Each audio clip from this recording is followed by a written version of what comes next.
Acho que é um bom momento para a gente falar do Gabigol, né, Marcão? Mas além de falar do Gabigol, acho que a gente também tem que enaltecer algumas coisas. Por exemplo, a boa estreia do Vidal, o Cebolinha, que apesar de ainda sem ritmo, consegue entregar pelo menos uma vontade dentro de campo. Então, assim, tem muito mais coisa positiva do que negativa na partida de hoje. Mas se você puder falar um pouquinho do Gabigol, seria ótimo para a gente aí e para a galera do chat. O Gabigol é um cara que participa muito do jogo, e hoje não foi diferente, ele participa bastante, ele sai muito da área, eu acho que ele tem saído para muito longe da área, né? É aquela questão que a gente fala, tem o Pedro e o Gabigol vai ficar circulando ali em volta do Pedro, eu acho que ele tá vindo mais distante, né? Tem vezes, por vezes, ele tá ali no meio campo, trazendo essa bola, né? Tentando trazer essa bola, e geralmente pelo lado direito, né? Por quê? Corta para dentro para ter a batida de esquerda. Hoje, no primeiro lance, ele pega essa bola e não consegue finalizar porque ele não consegue cortar para dentro, né? Ele tem que bater a bola com o pé direito, e aí ele erra, né? A direita dele, a gente sabe como é ceguinha, então ele bate muito mal. O segundo lance, eu acho que ele chuta da forma que dá para chutar, né? A bola passa muito perto da trave. É um lance que, na minha opinião, o Arrascaeta deveria ter chutado. Ele chuta, a bola volta nele, ele tem a possibilidade de frente para o gol para bater, ele toca no Gabigol, o Gabigol tenta. E depois vem os gols mais perdidos do Gabigol, né? Que são gols na perna esquerda, com toda a possibilidade, e ele perde. Eu acho que ele está tomando decisões muito ruins na frente do gol. Eu acho que ele tem tomado muita decisão ruim. Você vê que ele vem correndo, ele olha, vem, olha. Então ele tem tempo de elaborar o que vai fazer, e aí eu acho que ele tem se perdido. Aí eu não sei se é uma questão de ansiedade, porque não está fazendo tantos gols como nas temporadas passadas, até porque não é mais esse atacante central no time do Flamengo, né? Não sei o que está acontecendo, mas ele tem perdido muito. Mas eu prefiro falar assim, não é que eu prefiro falar, mas a gente tem que reconhecer também que o Gabigol tem feito um papel importante para esse time, né? A jogada do segundo gol começa num passe do Arrascaeta para o Gabigol devolve essa bola no Arrascaeta e devolve muito bem, né? Então, assim, ele consegue, fora da área, ele consegue ter esse jogo e ele tem ido bem nesse jogo. Agora, realmente, ele chega na cara do gol, ele tem que finalizar mais, ele tem que ser mais efetivo. Ele tinha muitas oportunidades, perdia algumas e fazia outras. Hoje, a quantidade de oportunidades que o Gabigol tem para fazer gol é menor. Naturalmente menor, porque o Pedro está ali, né? O Pedro tem essa posição mais central. E se a gente for ver hoje, o Gabriel teve mais chance do que o Pedro de fazer gol, né? O Pedro faz 2 gols e perde um. Perde não, né? Mas tem a oportunidade de um outro gol e acaba não fazendo. O Gabriel hoje teve mais oportunidade clara, né? Se a gente for ver, mesmo não sendo esse atacante centralizado. Eu acho que ele tem um papel importante fazendo esse jogo fora da área, só que ele precisa ser mais efetivo. A gente reclama da efetividade do Gabigol desde 2019. Né? Então, assim, eu acho que lá no começo, em 2019, no Carioca de 2019, a gente, Gabriel demora muito para fazer um gol, né? Ele faz um e perde alguns e tal. Ele tem perdido muito e não tem feito, né? Porque até ele tem tido menos oportunidade. Acho ele importante fora da área, mas dentro da área ele tá pecando. Acho que a gente precisa falar. Teve um superchat aí que passou, falando, o Dorival se complica com o Diego no meio campo. Hoje ele não tinha quem pôr, galera. Hoje, o Diego começaria o jogo hoje invariavelmente, né? Assim, se ele for começar com 2 volantes, né? Em tese, o Diego e o João Gomes.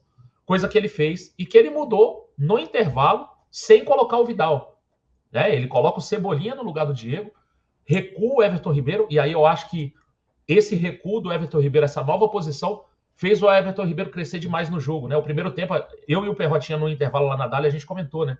O Perrota falou, o Everton Ribeiro tá sumido e tal, não sei o quê.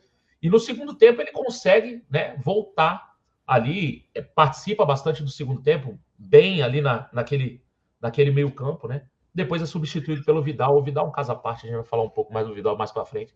Mas hoje não tinha muito o que fazer com relação ao Diego. Era certeza que ele jogaria. Ponto negativo para a diretoria do Flamengo, que não conseguiu colocar apto um jogador na posição depois de ter vendido o Arão. Do Vidal eu vou segurar um pouco, a gente vai falar mais para frente do Vidal. E aí a gente vai que vai. O pessoal falando aqui, coloca a base e tal. O garoto da base se machucou ontem, né? Esqueci o nome dele. Daniel Cabral. Daniel Cabral. Daniel Cabral se machucou ontem, jogando pelo Sub-20, inclusive. Então, aí poderia ter começado com o Vitor Hugo e tal, aí ele perde a questão dos 2 volantes, galera. Então, eu acho que hoje ele quis começar com os 2 volantes, como eu acho que ele vai começar com 2 volantes sempre, tá? Ou João Gomes e Thiago Maia, agora com o Vidal entrando no circuito, ele sempre vai começar com 2 volantes. Perrotinha, o fato é, o Gabigol, assim, perdeu realmente muita chance e muita gente criticando o Diego. Foram, assim, os talvez destaques negativos do Flamengo nesse jogo de hoje, ou você vê em algum outro ponto, talvez nem tão negativo assim, ou se teve algum outro jogador também que ficou bem abaixo, na tua opinião? Então, um dos destaques negativos do jogo de hoje, sem dúvida alguma, são, né, os desperdícios, né, no ataque, né, as perdas de gol. E o Gabigol é protagonista no jogo de hoje com relação a isso. Perdeu muitos gols, mas mesmo assim serviu os companheiros que puderam fazer outros gols. Isso é bom, né? Mas hoje um dos destaques é esse. Eu não acho que o Diego seja o destaque negativo da partida de hoje, não. E eu acho que a substituição dele foi inteligente, sim. Mas muitas vezes isso não tem a ver com o desempenho do Diego em campo. Mas sim, às vezes, gente, o que eu estou tentando explicar é o seguinte. Às vezes você pode fazer uma substituição e tirar, por exemplo, um jogador que está jogando muito mais na parte de marcação do que propriamente na parte de produção, porque você bota no lugar dele alguém que vai ocupar um espaço, que vai evitar com que aquele time que estava tendo muito volume sobre determinada função em campo comece a perder volume, porque vai ter que se preocupar em marcar o teu jogador, que vai ocupar um espaço. Entendeu? É um jogo de xadrez. Você mexe uma peça, vai ter uma reação do outro lado, que vai mexer uma outra peça e você vai reagindo. Isso é normal. Então, assim, acho que a substituição do Diego e a entrada do Cebolinha foi porque o Dorival provavelmente entendeu que precisava daquele corredor do lado esquerdo e o Ayrton Lucas não estava conseguindo jogar. Por quê? Porque estavam literalmente encaçapando o Ayrton Lucas no primeiro tempo. Se você percebeu, o Ayrton Lucas foi dominado no primeiro tempo e teve dificuldade, inclusive, para a saída de bola. Não só com a bola nos pés, mas sem a bola, o Ayrton Lucas teve dificuldade demais no primeiro tempo. Aí você bota o Cebolinha, você cria uma preocupação para o time adversário e dá mais espaço para o Ayrton Lucas. Equilibra o lado esquerdo. Mas isso foi em detrimento de quê? De tirar o Diego. O Diego, no primeiro tempo, defensivamente, inclusive, ajudou demais o time do Flamengo. Tanto o Mateuzinho, que vinha fazendo uma partida também muito difícil. Por quê? Porque o que o Barroca quis fazer no primeiro tempo? Uma marcação-pressão e uma marcação e um volume de jogo nos corredores do Flamengo, principalmente nas laterais. E conseguiu. E isso dificultou demais o time do Flamengo. O que o Dorival fez? Populou.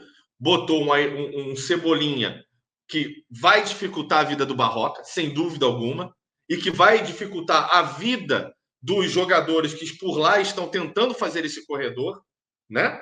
E do outro lado, né? Do outro lado, acabou substituindo, inclusive botando o Rodinei, botou o Vidal para cair por ali, né? E foi cada vez mais modificando o time do Flamengo, né? Se vocês perceberem, no lado direito estava o Everton Ribeiro e o Mateuzinho no primeiro tempo não produzindo bem. Os dois hesitando muito, tanto que eu falo no fim do primeiro tempo, o Everton Ribeiro hoje não está bem. E o Mateuzinho, meu Deus do céu, no primeiro tempo estava inseguro demais, principalmente defensivamente. O que acontece no segundo tempo? O Everton Ribeiro vai para o meio, é centralizado e começa a jogar muito melhor. Muito melhor. E aí você vem com os outros jogadores para poder... Opa, obrigado. Para poder também neutralizar o corredor do lado direito ali do Barroca.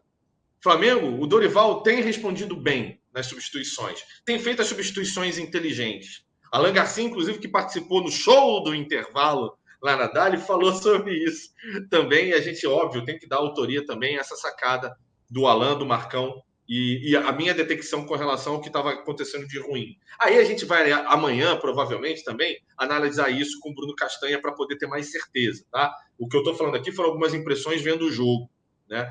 Então, assim, eu não acho que o Diego tenha sido o grande problema, tá? Não acho.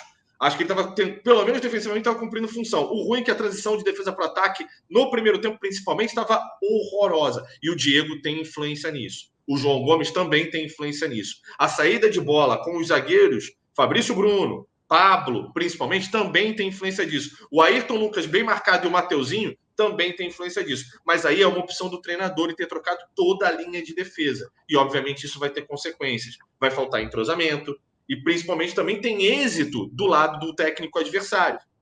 Houve substituições, de contar com a falta de entrosamento e de tentar realmente dificultar isso que estava sendo substituído.